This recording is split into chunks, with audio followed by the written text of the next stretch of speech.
What's up? Welcome to Transistor Radio, where we talk about chips, friendly Yo, chip chat.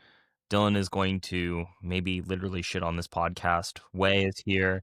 Jordan's here. I'm here.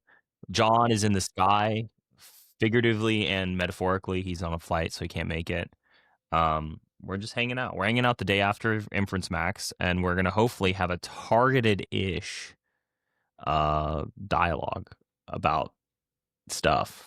So, Jordan, Wait, what is inference?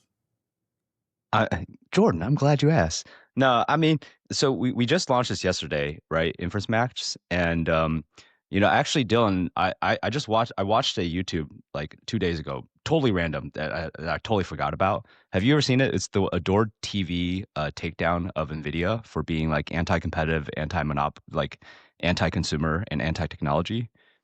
Have you guys ever seen this it's YouTube? been a hot second. I'm just gonna think of my adored TV projected into the future, and I think I've seen it. Yeah, so this was released 7 years ago, Okay. and it's probably one of the greatest oral histories of NVIDIA ever. And it talks about NVIDIA's like from the very beginning how You they know, kind you of know, you know what, you know what? I completely disagree. Way there's a lot of incorrect information in there, but fine. Dylan loves to no, disagree. Let's continue. I think okay, all right. So whether it's Dude, entirely hold accurate, on. These posts when he made them. I was moderating Reddit at the time, and I was like, this is wrong, and this is wrong, and this is wrong." wait, which one was wrong? Did they not actually pull Assassin's Creed for DX10? They pulled a lot of things. They pulled a lot of things. I think he just like missed a lot too. He like, it's like when you know the whole story and then you only show half of it because that helps you paint your picture. Yeah, I mean, look, there's a few things.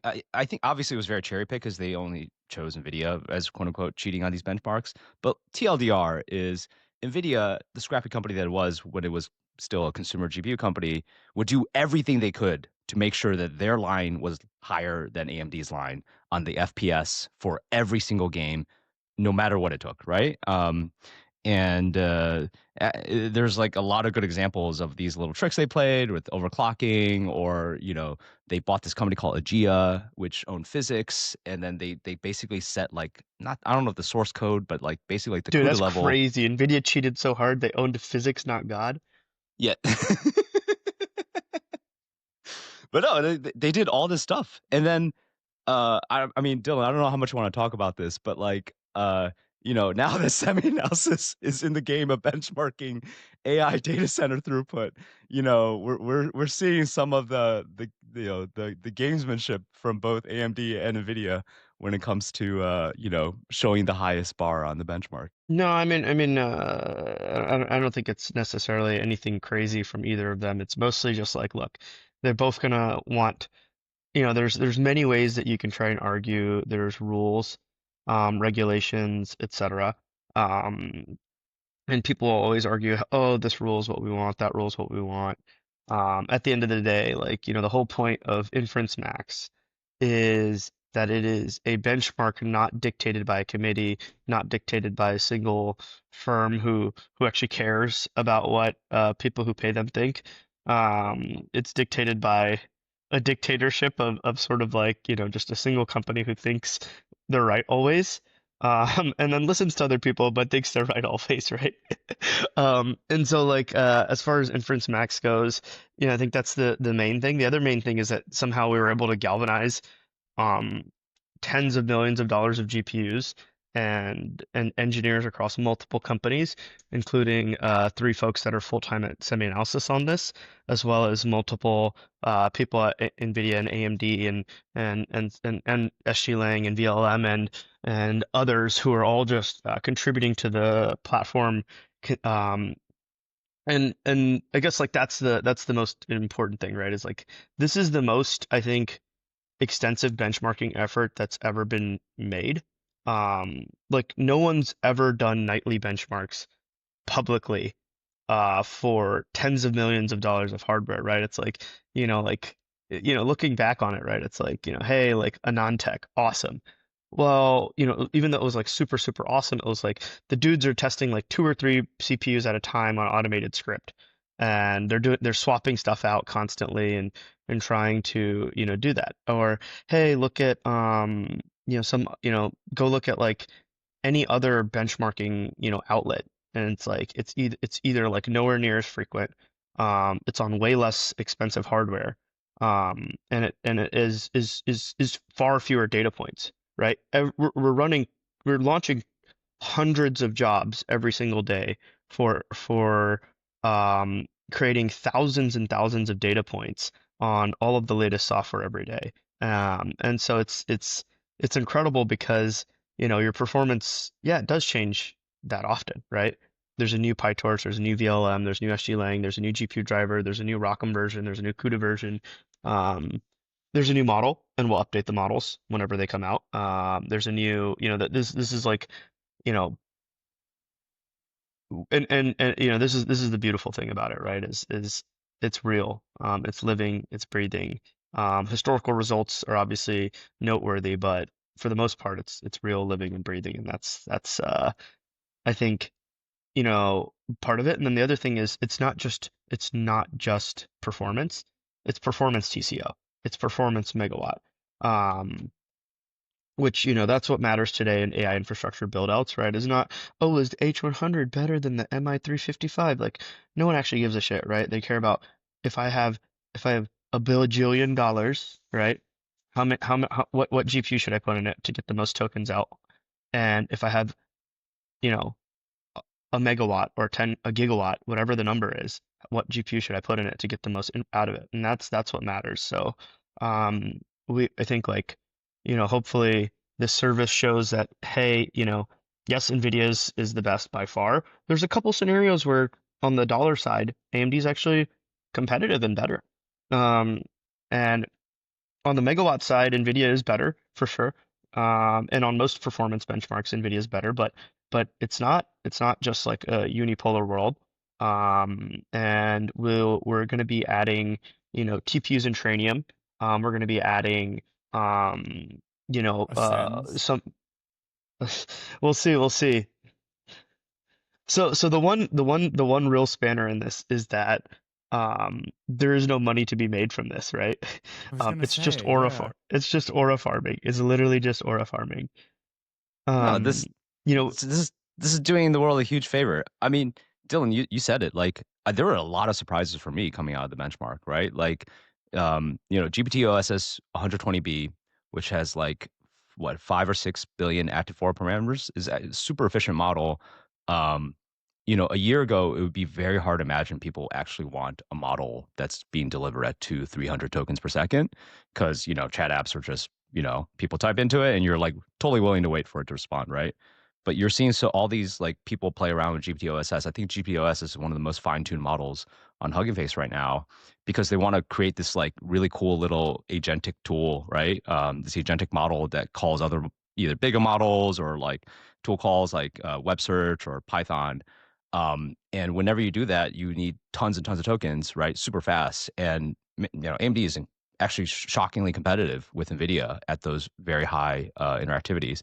Now, not at the highest, it kind of tails off, but like, I think this is, I don't know, it's awesome, right? As you see like use cases evolve, you can see, InferenceMAX kind of benchmarks those use cases, those KPIs. And I don't know, I think it's a super cool project. yeah, I mean, but like Jordan, back to your question, right? Which is like, adding a sense. Um, dude, that would be a priority, but like our priority is TPUs and Trainiums first. Because that gets us, 99% of flops that are deployed in the world for AI models. And all of the hardware that real companies are using, OpenAI, Anthropic, Yeah. Google, DeepMind, XAI, all these people, we're trying to cover what the real world uses. Alibaba, DeepSeek, they're all using these, this hardware as well. Um, the challenge, and this is the biggest challenge, is like, the ML engineers that are full time at semi-analysis on this are very expensive, right? This costs a lot of money for us, right? And we're not paying for the hardware. Now, if we had to pay for the hardware, right, it'd be absurdly expensive. We're running hundreds of GPUs, right? We've gotten them from NVIDIA and AMD primarily, and the cloud companies, right? Um, like just imagine like if we had to actually pay for this, right? So like, adding Huawei is a non-starter because we need many, many Huawei chips, right? Not just a single server because we're running all of these data points constantly, right? Actually, Huawei's software is probably more mature than, a lot of the shit people want us to add. No one's actually asked for us to add Huawei yet, which I was surprised to see. But like, frankly, this is a ton of engineering cost from our end already, and there is literally zero revenue from this, and there will probably never be any revenue from this. I can't imagine how we're gonna make money on it. Good idea.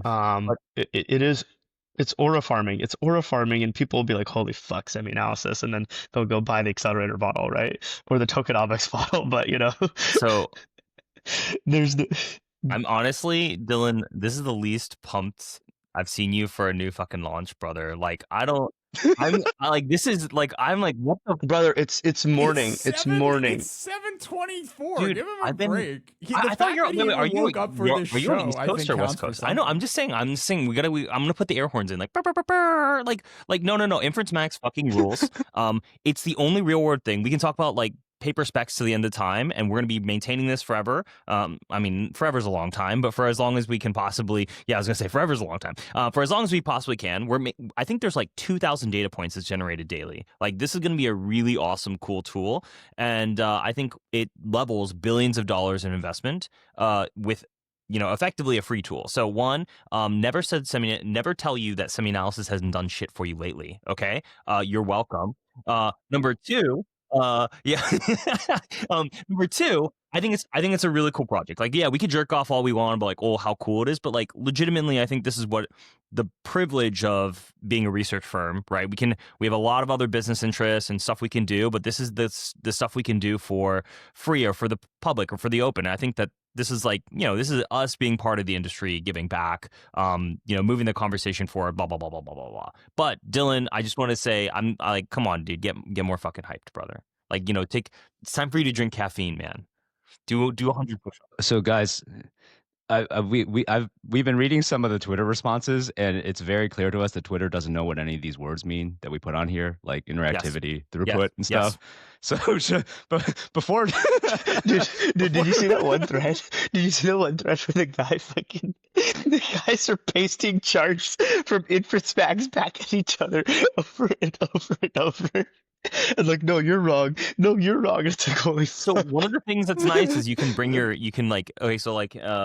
someone inside the firm was like, bro, everyone is just like coming to their, like, essentially reinforcing their own conclusions. I was like, you just learned about confirmation bias, brother. Like, no. And here's the thing though, like, the reality is nuanced. So there's always going to be give and take, right? AMD is now the cheap inference chip, but you can't do like big inference at like, GB200 level, but you can do a lot of stuff with it, and it's probably good enough with warrants to be a real product. So I mean, like, I'm like, let's see AMD stock. It's down today, brothers. What the fuck, man?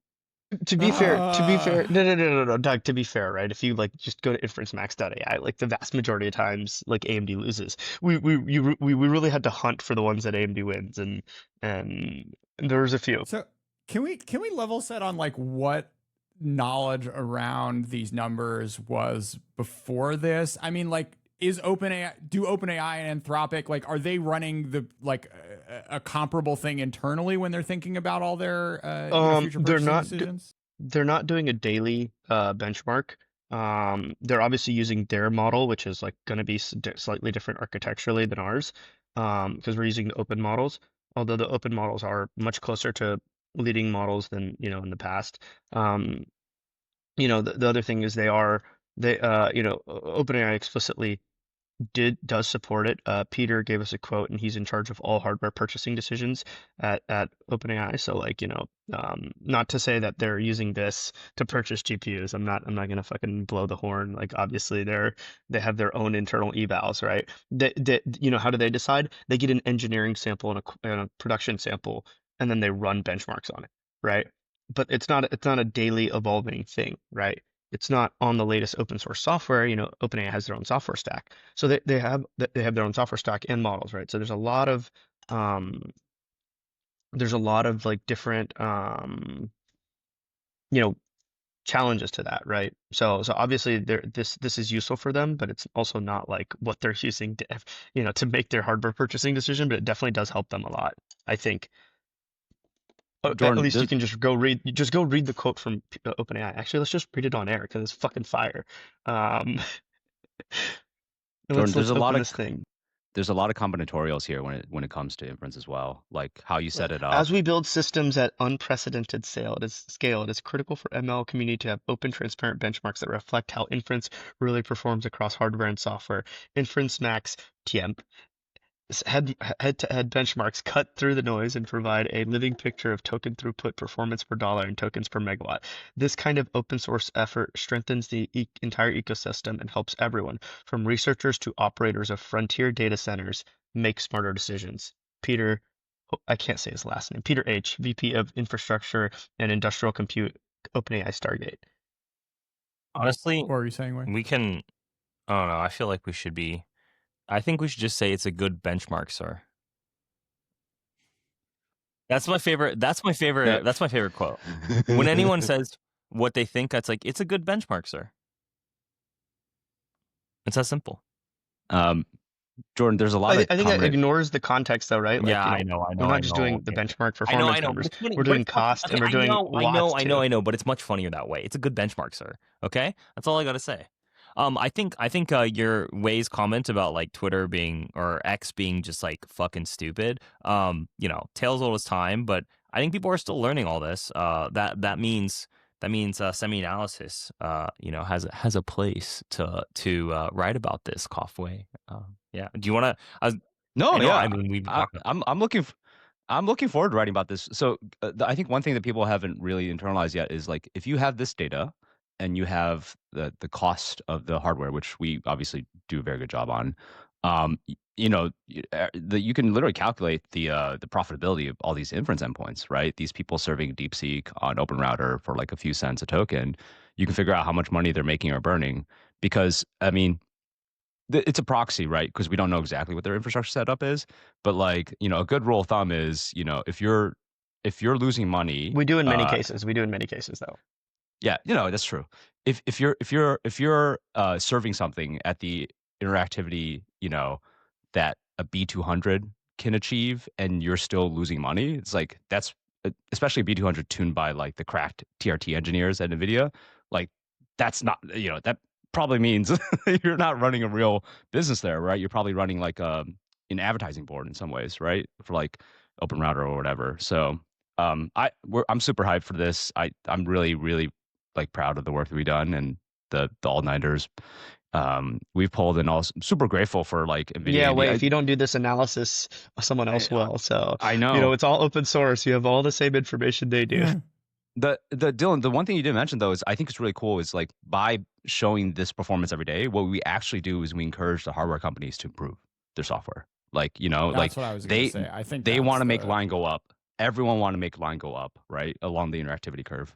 So that's awesome, right? AMD recognizes their shortcomings on FP4, and when I talked to them yesterday, they're like, yeah, absolutely. We see the benchmark, we see where we are falling short. This is purely like a resource allocation thing, right? And we're gonna put more time, more focus on getting better at this. Dude, that's awesome, right?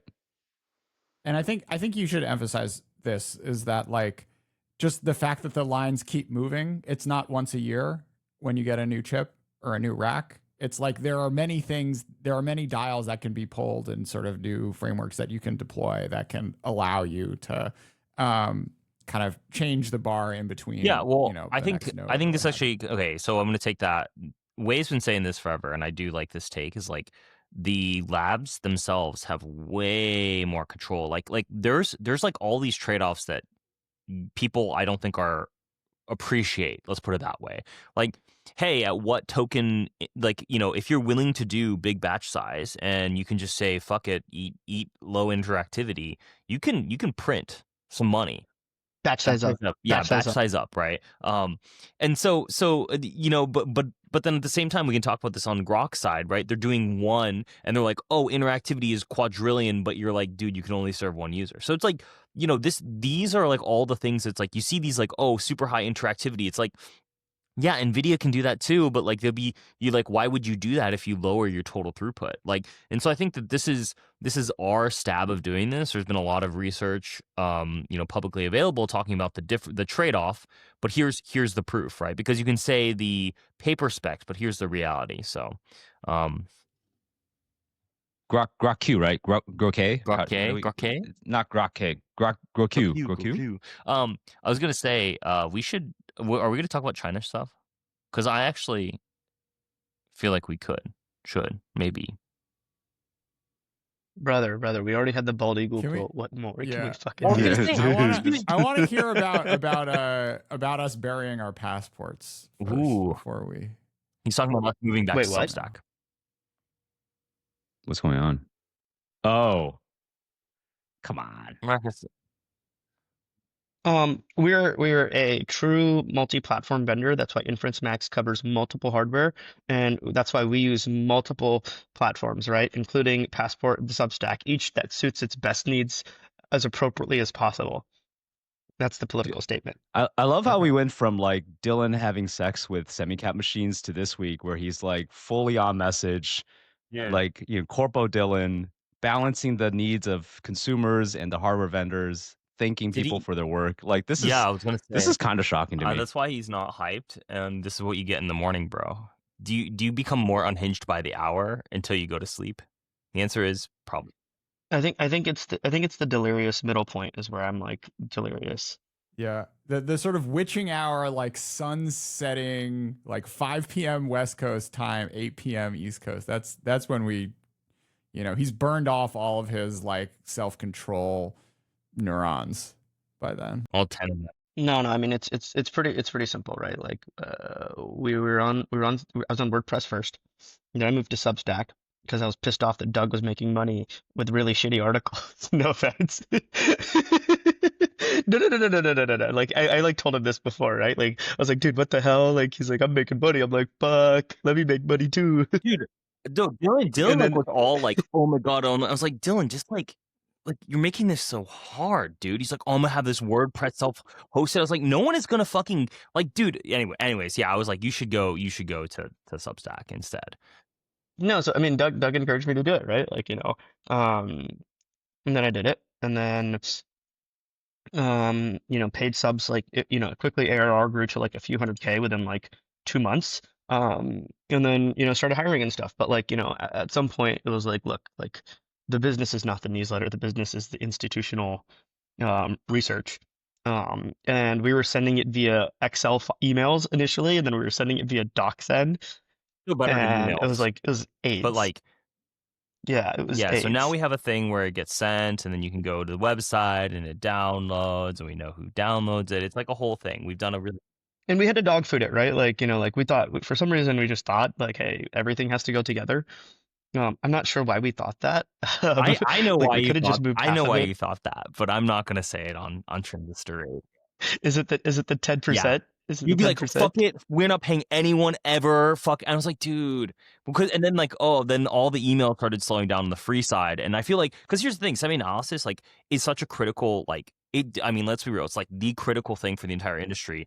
And we're like, okay, I feel like we were getting more reach on Substack. And the answer was we were getting more reach on Substack. And so like the newsletters, like if we're telling you that's not the biggest part of our business, it's important. Like I think it's an amazing value of $500 a year, like so much information in it, but we're not getting, what's the point of the newsletter? The most possible reach to get the most like possible people to read it, right?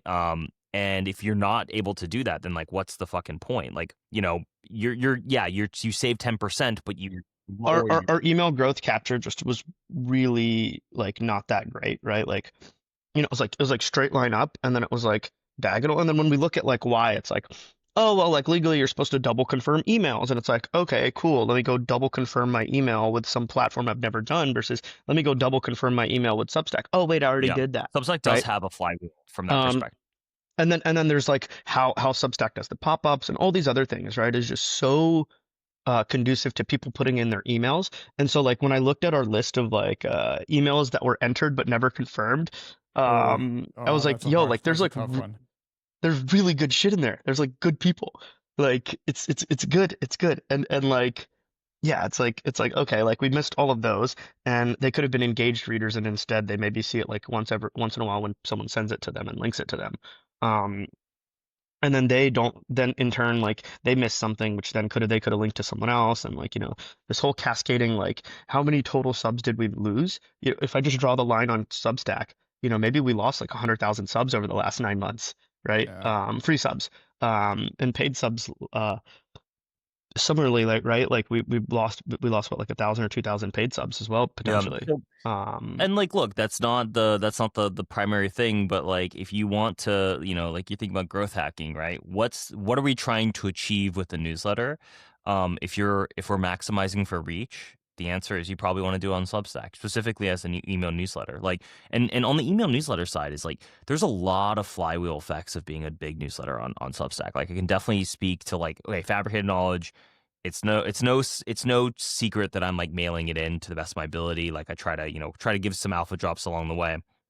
Still growing, just because like the newsletter platform is growing. Sure. People come to you, and then also like, dude, the email capture stuff is just like really insane. Just think about it this way: like, each time you log into this thing once a month, you have to be like, oh, I verify my email on Passport, versus you do it one time and now you have access to 100 whatever 85 newsletters, and there's a gravity to it. So now all of it kind of goes there. Yeah, you pay your 10% vig, but like, dude, OnlyFans, which we're comparable business here. I'm just kidding. It's like a 40%, it's like a 30 or 40% vig. So like, in the big scheme of things, it's not crazy. You get massive growth, and there's a lot of gravity toward it. Like, it's Substack has a good platform. Now, that's my Substack pitch, I have a hat somewhere. Wow, today is just pure shilling. Yeah, isn't it's pure it? shilling, pure How pumping. about we like talk about actually like something I interesting? talk about fucking China imports, dog. Hi, Dylan. What's your nephew's nephew? The baby's not Nephew's having name. it. Yeah, the baby's like, what the? What's up? Yeah, I love that. The Dude. listeners of this podcast are gonna love this moment where we just stop talking and there's no context, and it's because Dylan is hanging out with his nephew. My brother's baby's name is Neve. That's right, dude. like Neve Cloud. I love babies. No, I actually told Neve Cloud, like, yo, my nephew's name is Neve, and they were like, yo. I have a question, Dylan. Then what are you doing to work on that catalyst? Yeah, What's how are the you event path? fixing this problem, Dylan? What's the event is path for- InferenceMAX part of Is it? InferenceMAX part of your grand plan to find a wife? When is Yeah, wife just Max help come us out? understand how that fits in. When does wife? when is when is wife- the wife model? Waifu Max. Waifu Wow. Max? Who's excited for Should we be semi-analysis? benchmarking waifus? Okay, so semi-analysis will eventually host a big conference, but the second conference semi-analysis is hosting is gonna be in India, and it's gonna be No. we'll have the Waifu investor. Max? We'll have like the technical track, the investor track, and then we'll have the wife track. Just- No, Desi track. Yeah, the Desi track. Okay. So someone's already made this joke. Like, someone made it weeks ago at OpenAI. They were like, yo, you've got Cluster Max, you've got InferenceMAX. What about Shoddy Max? And I was like, fuck. Okay. I do think One there's bench. like for a weekly, just having like an AMD like waifu and a NVIDIA waifu, and just like based on how they do over the course of the week relative to each other, one can be like happy and the other can be sad. have wanted to make a shorts version of semi-analysis for so long, and I would love throwing slop like corporate waifus fighting each week and being like, effectively like who wins the news cycle each week beats the crap out of like TSMC waifu wins this week, and you see all the other waifus are crying, or like all your other little corporate mascots are crying. I'm just saying, there's so much alpha to be had. It's Incredible. Doug, it's right there It's for right. you. Look, if we're gonna Unleash hire me. three ML engineers to Unleash build me. a freaking open source thing, you can get one shorts guy, Unleash one me. animator. Unleash me. I will do it. Okay, can we Okay. talk about China? Can we talk about Transistor China? Radio Can we talk- audience, if you want to be Doug Shorts guy, Actually, if there was literally anyone who can make slop, like we'd happily, Okay. like we Yes. would happily pay you to we make actually us slop. have we have an external slop council. Anyways, I want to. But what if we have two? What if we have Sure, two? What if we have Okay, three? but once again, I actually want to roll this back because last episode when we were memeing on how it was the worst or best episode, Schrodinger's cat, who knows? I actually got a little bit of fan mail. Would you guys want to read? No, I'm not. I'm not going to read the fan mail. It's not a waste of time. But Wait, is it good? Is it good? What is it? Is it Tell us about recruiting stuff? Is it recruiting stuff or is it actual fan mail? Actual fan mail about like because I was just like, hey, blast it out. What's your fucking vibe? Tell me about Transistor Radio. And some people are like, hey, what's up? Made it to the end. It's like, happy listener. Some guy was like, begrudgingly made it through this episode. I'll see you next time. But also I think. Dude, hold on. There's some serious people who told me about it. Like, I was at this speaking thing on Sunday, and there was NVIDIA's like big main government guy.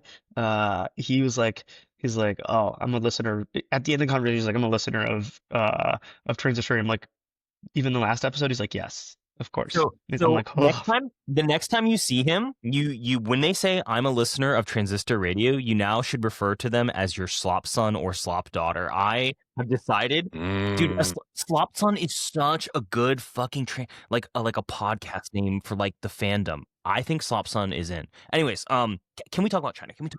There's another guy who is formerly like on the National Security Council and now is working at like a lab, and I'm like, dude, what? He's like, I love it. I'm like, okay, I'm happy you're not as boomer as I thought you were. There's a lot of people who are like working in like some of the corporates where like I'm thinking of a guy who works at Samsung, and I was just like, what the? And I was like, well, it's just like the amount of fun that we can have in our day jobs versus that you can have in a large corporation that reports earnings, or even a large lab at this point. I mean, it's just like, I don't know. It's something special. China, can we talk about China? Okay, talk about China. Doug, all right, talk about China. I just really want to talk about these rare earth minerals, Jordan. They're so rare. Tell me about them.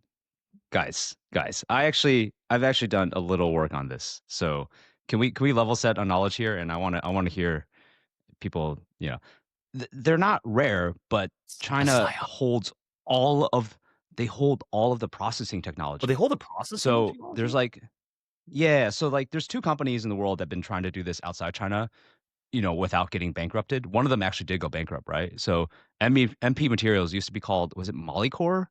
And then they tried doing this. Tangent. I fucking love that molybdenum is got the best short ever, right? Like no one says the periodic table like letters. They don't say it like, a lot of times you'll say Cu for copper, or like Ag for gold. But for molybdenum, people don't say the periodic table letters. They say Moly.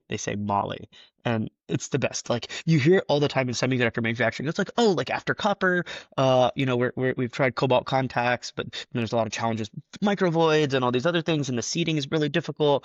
But now we're looking at ruthenium and moly as future materials, and it's like, and then they'll just be like, and so the challenges with ruthenium are blah blah blah, and the challenges with moly, moly this, moly that, moly. The challenge of depositing moly into my mouth before a concert. Yeah. And they don't call it potassium, just call it K or special K, right? What does ytterbium go by? YT? YB? YT. No, wait, is it YB or YT? Okay. YB. Okay. All right. Dude, you fucking nerds actually remember the periodic table and all the fucking shit on there? But I was gonna say not just the rare earth stuff, but do you see some of the other like 6 other things that they're gonna control from this perspective? It seems like there's an escalation. There's a deal, is what I'm saying. Whatchamacallit tweeted about today. The China dude. Jordan, who's the big China dude? The biggest one. Bill? Yeah, Bill tweeted about it. Yeah. So, Doug, we have the emergency pod. My takes are already out in the public. Fuck, dude, I'm not gonna listen to your emergency pod. Yeah, but Jordan, no one watches pods from you that don't have us. It's only about the chip emergency pod right now. Tell me these takes. Well, wait, why don't you finish? We cut off Way. No. I want to hear Jordan's takes now. I want to hear Jordan's takes. Look, I think China's trying to.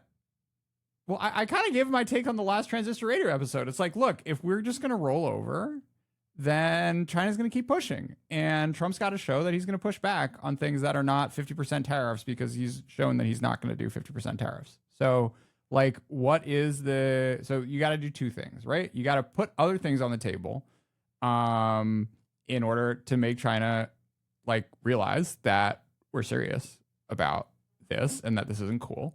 You got to, kind of do what they're already doing, right? With like throwing some cash to MP Materials and whoever else makes lithium batteries, but like, I don't know, do something positive around that. I mean, China's being smart, like as part of the export controls were not just for They're down for the it too, right? materials, but the processing equipment, right? So like that was the, they saw the game that, they saw the game that they were able to play and buy tens of billions of dollars in SME once we cut them off in the high end. They're like, oh, we're not going to let you guys off that easily. Has there been stockpiling in the U.S.? Because it seems like supply demand, it seems like there has been a meaningful stockpile. There has to have been. People can't be that stupid. You never 6, say 12, never. 18 months. Never say never. What's the official words for this? Like it's just in time versus what's the other one? Like for inventory? Just in case. Oh, that's so stupid. Because dude, the amount of calls we had on InferenceMAX and like wrangling of NVIDIA and AMD on JIT versus AOT compilers. It should be AOT for supply chains too. Can we just unify the words ahead of time versus just in time? Ahead of time is way for compilation. Better. AOT, yeah. I kind of agree. That's a better phrase for it. The fucking nerds are right, dude. These supply chain finance boomers. And dude, I remember it was in like some accounting class in college or some shit, right? Where they taught you just in time versus first in, first out, last in, first out, all this FIFO, LIFO. FIFO, LIFO, like that shit's good. Okay, this actually makes so much sense. But JIT versus AOT? This actually makes so much sense because I've always been surprised about how decent you are at accounting when I thought you were self-taught in accounting. FYI. I mean, no. The accounting class was completely useless. No, I know. But I got like a C because I didn't go to class. I got a C because I didn't go to class. Sure, but I'm just telling you that I'm like actually surprised. Does it make sense? Like, I'll be like, yeah, whatever. And I'm like, bro, actually, Dylan actually understands accounting. It's kind of amazing. It's kind of staggering. Gigabrain, I understand everything. No, I'm just kidding. Bro, tell me. I do like on the China thing, I do like the dynamic because they're really trying to target the defense industrial base in particular. And, they throw, you saw Tech Insights is now on a list. You guys are getting there. Not quite yet. Whoa. But sooner or later. I have from someone they entity listed Tech Insights or something like that. For what? For revealing that Huawei is using TSMC chips. I mean, if anyone deserves it, like, bro, what about us then? Not yet. We literally wrote an article about their die bank. Yeah, but like we need to. We gotta use our critical window here, guys. Everyone. So interestingly, like I talked to someone, not super high up in Huawei, but like decently, like, and he was like, yeah, so like, it's very funny. The engineers love you, and then the management hates you. And I'm like, what do you mean? He's like, well, like they love reading you, but like the engineers don't ever read your anti-China stuff. Only the management does. Dylan, when are you going to post that Xiaohongshu self-verification video? Because otherwise, our presence in China will never take off. It's a conscious effort. Semi-analysis is expanding in China. We've got to. Honestly, the window's closing. Now's the time, Dylan. I know, Doug. Honestly, we should have done the lab in fucking China. It would have been fucking done already. No, I'm just kidding. Dude, we'd have 6 labs in China. If we did it in China, we'd have 6 labs by now. All 996. Dude, the lab would have trained a model at this point. By hand, manually, actually. They'll be artisanally gradient descent. They'll do them. You'll do 3-body problem style. Just have like chin, like terracotta warriors like flipping. Yeah, they're gonna, each human is a gradient. Each human is an embedding, is a parameter. This will be great. Wait, can we tie the loop on this rare earth thing? I do want to tell me about this to be somewhat educational. Rare earths, as you know, are not rare. That's a total psyop. It's like how GPUs are not for graphics processing. It's like a psyop. Change the name. There are just earths from the ground. The rare thing is the processing technology, and China has a chokehold on that. So for the longest time, these companies outside the China that mine rare earths, like before they got to the final step, they would send it to China. to get it processed. It's like the equivalent of saying like, oh, we have a bunch of wafers here, we can make GPUs. It's like, well, we don't have the CoWoS facility, right? Like we don't have the and so how that's the issue. How? Question. Can you walk us through the process steps? Can you make me the process diagram? Dude, if I could, You like wouldn't be I would working here. I would be shot and killed by Xi Jinping's, Is I would be recalled to China. Is this like the three-body problem equivalent? Like they're just killing everyone who has, any frontier. Yes, they before DeepSeek researchers got their passport taken away, the process techs for NdPr processing long ago had their passports taken away. 99% of like processing of rare earths is done in China. It's like they hold all the processing technology, and apparently this is like very difficult stuff for whatever reason. Well, this is Chris Miller had a line on the emergency pod like China's making a bet. What's easier to replicate, EUV machines or like engineering your way around needing them, or figuring out how to refine ytterbium? I'll refine. I mean, I think with a couple might- $billion, we'll do it. Well, we can do it with a couple $1 billion. Totally. It's just Give a it's dollar, just everyone that's tried give this a far is going dollar to bankrupt. each worker every day, and we have 1 billion workers, and they'll hand refine it. That's a joke. I think, I this think stuff you is guys very are a little toxic. bit pompous. Where the ability to actually allocate the resources is I know. nearly impossible. No, they're allocating the resources. The thing is, it's like, as you know, supply demand takes a long time. Like we are not going to fix the rare earth problem for 10 years. It'll be fixed. Well, until they have to, until it's really acute enough that you have sort of like hundreds of billions of dollars of economic activity, which is bottlenecked by it, and then like shit will happen. Should we be scrounging? Whoa, for guys! raw I materials? mean, but it's not, and we haven't allocated the money yet, and so it'll never get solved. You can say it's easy, but we aren't doing it. So, and the moment we start, it's still going to take a couple of years at least. So, no. That's true. But MP just got like what, $500-600 million from the government. It's real. It's happening. Like, $500 million, so much, dude. That's not even a fucking. You count how many AI data center megawatts that is. that's not even a single InferenceMAX run. Jesus. No, for sure. But I Well, also here's would the thing, argue, is like, okay, if you want to buy time, then you gotta put other cards on the table that China would not want to have. Sort of like so one. It's a posturing manifest in deal. US It's a policy. posturing deal. We know there's going to be a deal. She and Trump meet sometime later this month. What do you think is the deal? Give me the deal, Jordan. Show me the art. If I could, I'd be president. Though. Show me the art of the deal. Shut up and start thinking, Mr. China. I need it. Well, here's the What thing: we're trying is to do. like, look, every What we're time trying to want. Trump's got me down, he pulls a fucking like Hamas Israel treaty out of his hat. So I don't know. The man, like, He's a deal maker. He's got some Deal magic maker in him. chief. Okay, so wow, Jordan's gone from USA funded shill to Trump supporter. it's because he's gonna be, what's the USAID equivalent? He's gonna be an ICE supported podcast soon. Oh, right. He's Oh trying my to tap God, into that no. sweet ICE Yeah, budget. there's Doug, how much did ICE get? 45 billion. Didn't they? Yeah. Dude, so how much the ytterbium can you buy with $45 billion?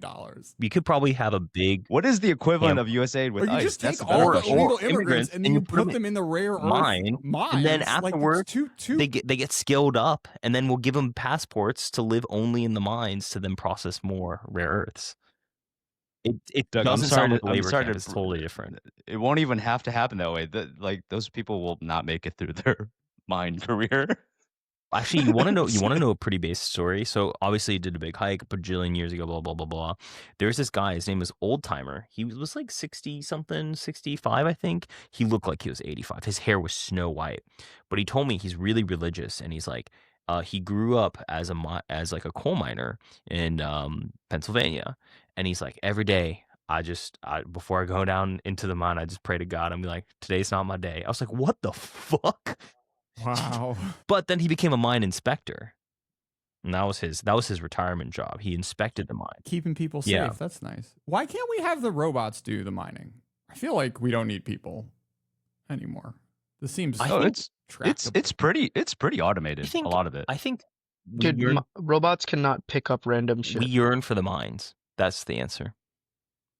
Long wall So mining. is also done by- abolish the EPA, and we can do this. It's already been abolished. Or we could just like, be friends with Australia and have it happen there. I mean, I was gonna. What do you mean? Australia's entire outback is already owned by China. It's not true. That's not true. They went through like a pretty anti-China phase. Yeah, but like look at their exports. Like all of them, like so much of the mining is done by Australian companies that have some Chinese ownership or Chinese people embedded within them. So Like so it's like China does have a pretty significant like mini psyop in Australia for sure. And there's a lot of rich Chinese people there, and they influence elections quite a bit. But they're like quote unquote citizens now, just like me and my wife, who's no longer a Chinese psyop. All right, Battlefield 6, buying or selling? Fuck is Battlefield? EA's gone private. Wait, can we talk about this? Hey, Yeah. Doug, you know, I started my career looking at like video game stocks, right? Yeah. And back in the And he day, poo-pooed when all the F11. Chinese video game stocks. Whoa! I love to shit on you for Yo, that. keep that. I'm just kidding. I'm just kidding. Why are you putting a target on my head? I'm just kidding. It's called. I'm just vibing. I'm just kidding. Go on EA. I actually want to hear. I want to hear a Lone Pine Train. Okay. Wait, good. Wait, holy fuck, dude. I didn't see some of the best cope harvesting I could have ever done. You know how powerful I'd be if I'd read this cope harvesting from this announcement? Holy shit. Silver Lake is buying EA? What the fuck? Dude, okay. First off, we gotta go to Wayback Machine, go to /r/gaming and just harvest the cope in that thread. Dude, I have a long history of video games. Dude, Dylan, did I tell you I once met Mike Morhaime and I told him that I achieved Diamond as Zerg, Diamond 1, and he looked at me and Wait, was like, I don't even know who that's Mike much Morhaime better. is. Mike Morhaime was the head of Blizzard for like 10 years. Dude, and I told him I achieved Diamond 1 in StarCraft, and he's like, wow, that's better than I ever did. I was like, fuck, I'm better than Mike Morhaime. Okay, long story short. Okay, But Doug, you're worse than Dylan Patel. Doug, real quick, AppLovin, I don't know if you know this, was actually funded by a Chinese I company. didn't know this because actually. they could not get money. They Could not get money from anyone else because everyone doubted them. So they got money from like a freaking PE fund and a Chinese, I think, PE It's the fund. best investment KKR's ever made. Anyways, continue. I want to know about EA. Dude, I was gonna say now that EA has been taken private, do you think the effective altruists are gonna win? Because in the true mind share in the United States, sorry, it's EA versus EA. Sorry, continue. That's a bad joke. All right, hey, our slop sons deserve some information. There's a Saudi company called Savvy Games, and they've been rolling up the gaming industry. And why do I know this? Because I was short the stock, and I lost a shitload of money because they bought their money-losing fucking esports team for like $1 billion, and the stock went up like 60%. So that was my first introduction to this very stupid but potentially interesting like Saudi roll-up. So Savvy Games, they bought that esports thing, I think ESL, and now they bought like the guy that made Monopoly Go. I forget the name of the mobile company, and now they're fucking buying EA. Because I think for the most part there's just not that many video game assets left, right? Take-Two will never sell because Strauss is a killer, and the guys at Rockstar make way too much money relative to anyone else because they actually earn royalty on revenue. And Ubisoft is a total mess, right? That's kind of controlled by the Chinese. Jordan, this always go back to the Chinese. Yeah. So, dude, this is awesome.